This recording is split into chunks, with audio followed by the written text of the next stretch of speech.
Bom momento, bom dia, boa tarde, boa noite. Olá, hoje tomando chá mesmo, não dá pra ver a xícara quebradinha lá. Chá misturado, mas tem aqui o chá da alegria, que mistura chá de alecrim e mais algumas outras folhas, e também o chá de cipó mil homens, que serve para inflamação, para imunidade, e perroxo também eu misturei um pouco. Tá uma delícia. E vocês, como estão na jornada? Ainda não trouxe os disquetes, várias coisas que eu fiquei de trazer. Espero que vocês não fiquem bravos, mas eu vou fluindo. E aí hoje, foi ontem na verdade, eu acabei mexendo nos meus livros para pegar uma outra coisa. E aí reencontrei este livro aqui, aqui é a luz, que eu ganhei já tem alguns anos. Ele chama Para uma Pessoa Bonita, é de uma mestra zen budista, e quem me deu foi uma tia querida. E foi na época que eu queria ser monja budista. Já passou essa fase, mas é uma linha, uma filosofia que fala muito da espiritualidade, de um autodesenvolvimento pessoal, e dá umas dicas, tem uns tesouros que nos ajudam na vida, no dia a dia. Então é uma filosofia de vida que fala muito em Deus de uma maneira diferente. E apesar de algumas pessoas dizerem que fala que não existe Deus, né? Mas isso não vem ao caso neste momento, neste vídeo. Não quero polemizar, não tô aqui para isso. Como sabe, eu sou bem eclética. Mas eu resolvi compartilhar esse livro. Não vou ler ele todo, mas é uma outra sugestão, uma outra recomendação. E ele fala mais ou menos assim, aqui na contracapa, né? Para uma pessoa bonita. Esse livro é quase um manual sobre a maneira como podemos nos tornar realmente belos. Não aquela beleza efêmera que os anos podem desfazer, mas a beleza profunda e verdadeira, que se revela naqueles que são capazes de manter o coração puro e dedicarem ao cuidarem ternamente de todos os seres. Uma pessoa bonita é aquela que sabe reconhecer em cada instância da vida um caminho iluminado. Então é uma coleção de ensaios dessa mestra zen budista, Ayoma Hoshi. Eu não sei se a pronúncia está certa, me desculpe aí os discípulos dela e todo mundo. E ela escreve com muita simplicidade e profundidade. E ela abre o portal realmente da compaixão e da sabedoria, revelando as experiências pessoais dela, da jornada dela. Na caminhada, nessa iluminação, nesse melhoramento, nesse burilamento. Esse meu cabelo todo embolado. Nesse burilamento, nessa... refinamento, nessa lapidação, como acontece com o diamante, né? A gente tá a pedra bruta lá, o carvão, e vai lapidando os problemas, as dificuldades, a vida, as pessoas, as situações, enfim. Nosso desenvolvimento interno, e que eles chamam de iluminação, né? De estar iluminado, de ser uma luz, como o sol que se doa, né? O sol se doa todos os dias para todo mundo, independente do que acontece, do que a gente faz com ele, né? Então, eu recomendo. E eu li ele em 2007 e leio trecho às vezes, e eu gosto muito de rabiscar o livro, assim. E aí eu coloquei: esse livro foi sendo lido aos poucos, e em cada momento vivido parecia que a mensagem se adequava àqueles instantes vividos. E cada início de página também, e principalmente essa, que é a que eu tô falando aqui, né? Que foi sobre a minha primeira saída sem muletas. Em 2007, eu torci meu tornozelo pela primeira vez de forma meio grave, assim, e fiquei 3 meses de muleta, 40 dias de gesso. Foi ali que também eu comecei a baixar um pouco mais a bola, né? Ainda falta bastante, mas é isso mesmo. E aí tinha sido a minha primeira saída sem as muletas, que eu até tinha dançado um pouquinho.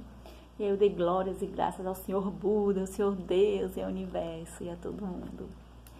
E aí que eu descobri que eu preciso aprender mais sobre obediência, dedicação, adoração, simplicidade e serviço que continua. E que eu continuo aprendendo com humildade e que assim seja. Foi o meu desejo, desde então isso não parou, continua, né?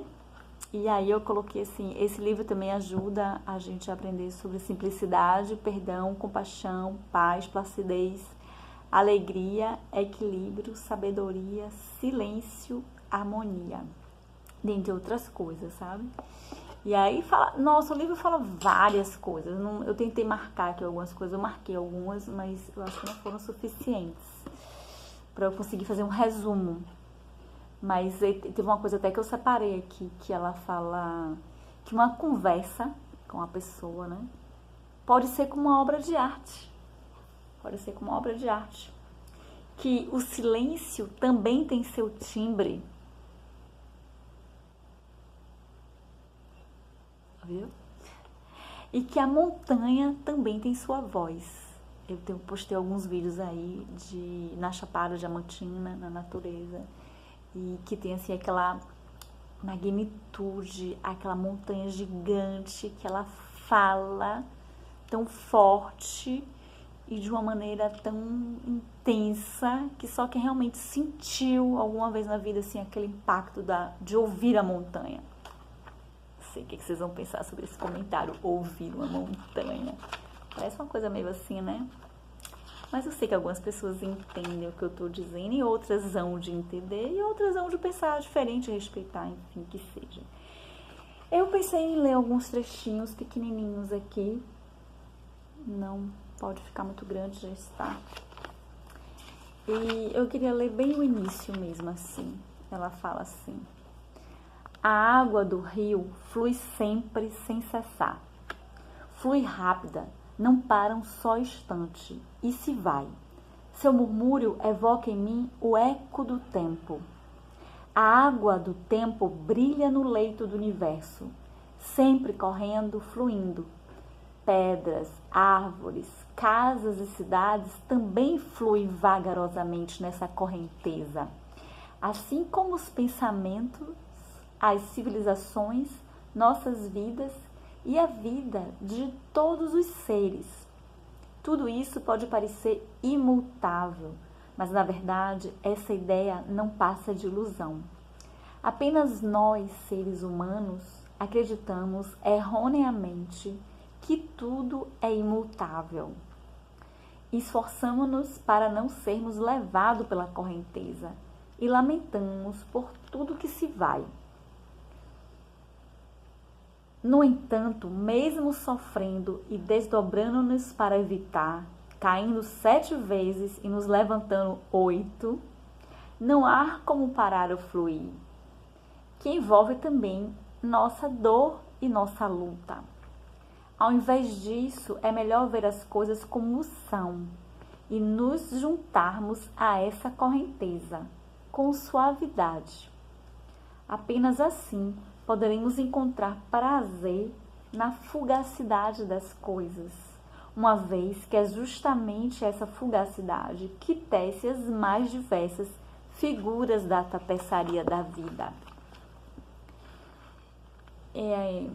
Aí tem um lado, no outro lado, no início ainda, isso ela diz assim: quando as ondas de nossa mente se acalmam, podemos ouvir o sermão sem palavras da água, das gotas, da erva, das árvores, dos seixos e das montanhas, nos ensinando a transitoriedade de todas as coisas. Quando surgem pensamentos, todos se calam. Na verdade, eles não deixam de falar. Nós é que perdemos a capacidade de ouvi-los. O que acontece com nossos ouvidos também acontece com nossos olhos. Quando o olhar da mente é límpido, vemos tudo como realmente é, de modo natural. Mas, assim que os olhos se distraem com objetos externos, não vemos mais. Perdemos a capacidade de ver corretamente. Sons e imagens nos atacam, nos arrastam, nos puxam. Coisas que deveríamos ver, não vemos. Coisas que deveríamos ouvir, não ouvimos. Não é assim? Se escutarmos o rio sem atenção, a água que corre parece ter um ritmo constante e ininterrupto. Entretanto, nenhuma gota de água passa 2 vezes sobre a mesma pedra. Não é nunca a mesma gota que forma o leito do rio ou o murmúrio da correnteza.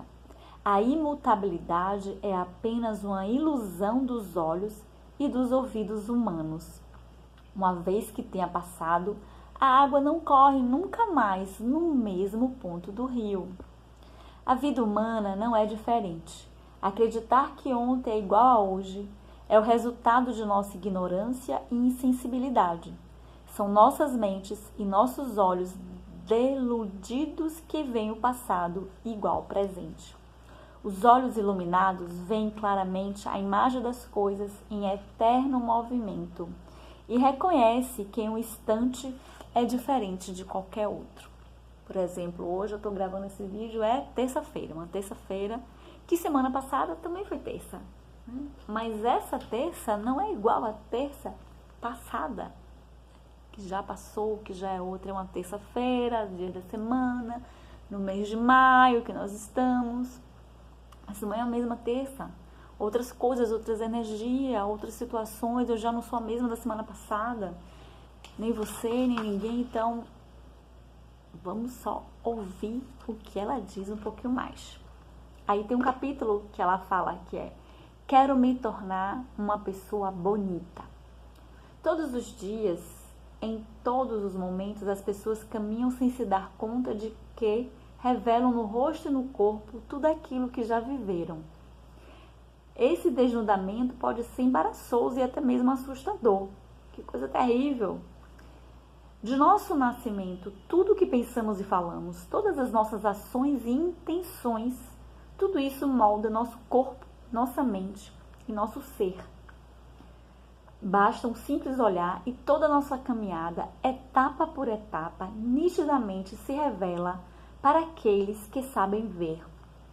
Depois dos 40 anos de idade, somos responsáveis por nosso rosto. Aí eu acho que foi Lincoln que disse isso, ela fala aqui um pouquinho mais. E aí, um resumo desse pedacinho, que é só um pedacinho. Cada circunstância, em cada circunstância, agindo e pensando com tranquilidade, atenção e o coração em paz, espero tornar-me uma pessoa bonita. São palavras comoventes. Ela ouviu de uma pessoa isso. Aí ela complementa assim: também eu desejo ardentemente envelhecer desse modo. Quando eu li esse livro, eu estava nessa busca de desapegar, de vaidade, de beleza. Então, eu procuro trabalhar dentro disso, de fazer, tentar não apenas somente pentear os cabelos e se ajeitar, mas não é vaidade, mas cuidar dessa beleza que não tem idade, que qualquer pessoa pode ter, independente de sua forma física, de seu corpo, de seus cor de olhos, de tamanhos. É essa beleza que não é vista fisicamente, assim. É sentida fisicamente, mas não é pelo padrão. Tá? Então, ela vai dizendo várias coisas aqui. O livro é bem interessante, Para uma Pessoa Bonita, se chama. Estou mostrando aí o texto. E aí, eu separei alguns trechos, está quase acabando. E tem um texto que ela fala assim, no capítulo ela fala sobre as diferenças, né? As maneiras de ver a água. Como cada um tem sua própria vida, é natural que existam inúmeras maneiras diferentes de entender as coisas. Cada um pensa que seu modo de ver é absolutamente correto e julga os outros de acordo com os seus próprios critérios, acreditando que estão errados os outros. São sempre os outros que estão errados. É aí que surgem os conflitos. Esta é a realidade de nosso egoísmo medíocre e a verdade do nosso mundo terreno. Ela às vezes é um pouco dura, mas ela é muito amorosa também. E mais um aqui um pouquinho para sentir um gostinho. Ela comenta sobre um livro e que também é um filme antigo, acho que é com Shirley MacLaine, que é O Pássaro Azul. É uma história infantil na Europa, que se chama O Pássaro Azul, de Maurice Maeterlinck. E tanto no Ocidente quanto no Oriente, todos os seres humanos procuram incessantemente pela felicidade, em todas as épocas. Muita gente acredita que a felicidade está no dinheiro e passam a vida atrás de bens materiais. Outros pensam que a felicidade está na fama, em uma boa saúde, nos filhos. Mas para a maioria, a vida termina como um sonho incompleto, sem alcançar aquilo com que sonharam. Poucos compreendem que a verdadeira felicidade não está na satisfação de todos os nossos desejos mundanos. Os desejos humanos sempre aumentam sem limites. É impossível satisfazer todos. Eventos desagradáveis e tragédias ocorrem. Mesmo que se trabalhe com afinco, a pobreza sempre pode chegar. Possivelmente não tenhamos nem mesmo o suficiente para comer. Por mais prevenidos que sejamos, a doença pode sempre nos atingir. Não temos como fugir dessas coisas. A doença pode nos arrastar para a morte e não conseguiremos escapar. Assim é a vida. Se a felicidade consiste na satisfação de todos os desejos, ela não existiria em lugar nenhum. A verdadeira felicidade deve ser independente de qualquer condição. Acredito que a verdadeira felicidade nasça da força espiritual de dizer sempre: o que quer que me aconteça, não me abalará. O que quer que me aconteça, não me abalará. Aceitando assim qualquer situação. Ela fala mais um pouco, aí tem um trecho que ela diz assim. Ela vai falar sobre as crianças também, sabe? Que as crianças precisam precisa desenvolver a sensibilidade e a delicadeza. Então, as crianças que crescem num ambiente em que a terra não pode ensinar esses sentimentos, onde tudo se compra com dinheiro, elas não conseguem desenvolver essa sensibilidade, essa delicadeza, né? Você percebe a diferença de pessoas que moram na zona rural ou numa cidade menor, no campo, onde tem contato com as árvores, os pássaros, os rios, os ciclos da natureza, a própria terra, as flores que nascem, os frutos que dão, a semente que nasce, que cresce, vira aquela árvore gigante, e que vive aquela sensibilidade de ver um passarinho comer, os filhotes, a coisa da natureza, o natural, né? Então fala que as crianças, elas que não são criadas nesses lugares onde tem essas felicidades, essas pequenas alegrias, elas não conseguem desenvolver a delicadeza e a sensibilidade. E hoje em dia já estão se falando, né, que é fundamental, como é que chama mesmo?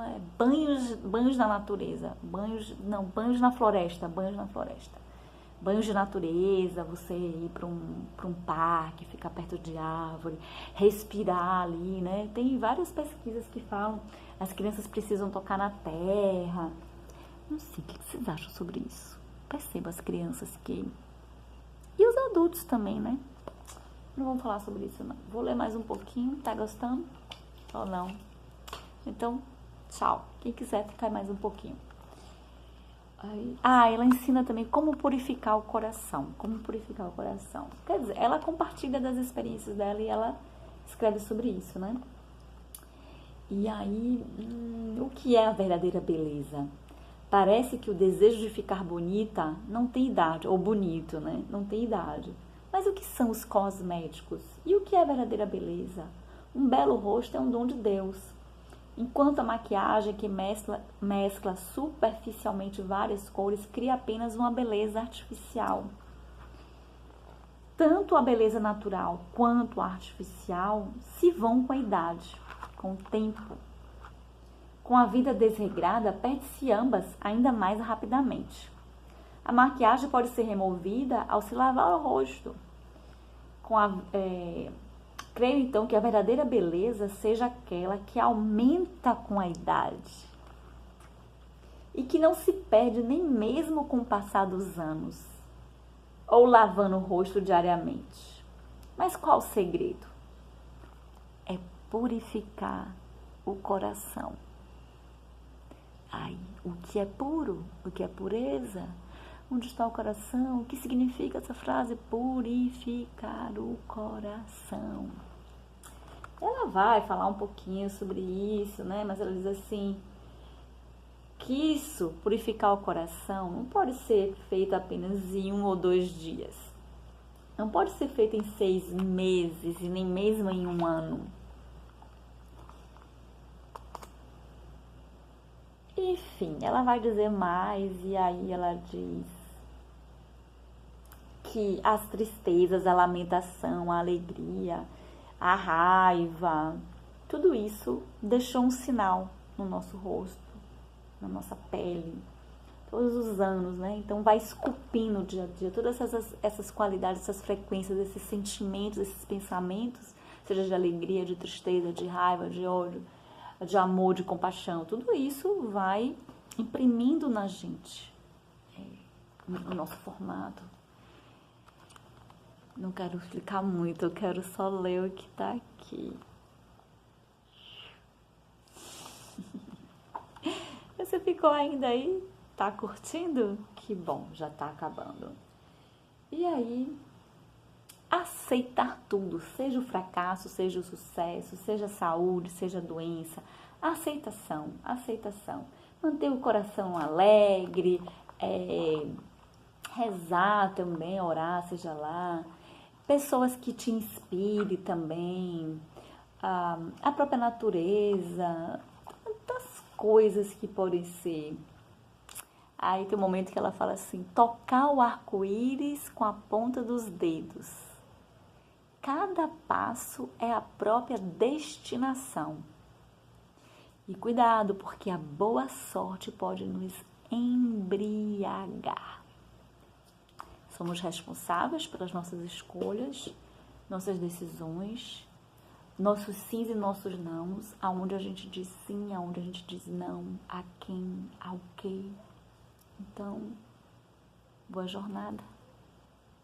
Até a próxima. Chazinho.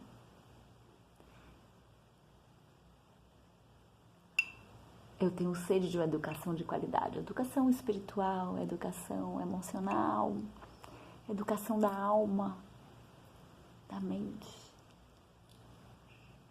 Obrigada por ouvir até aqui. Até breve, boa semana.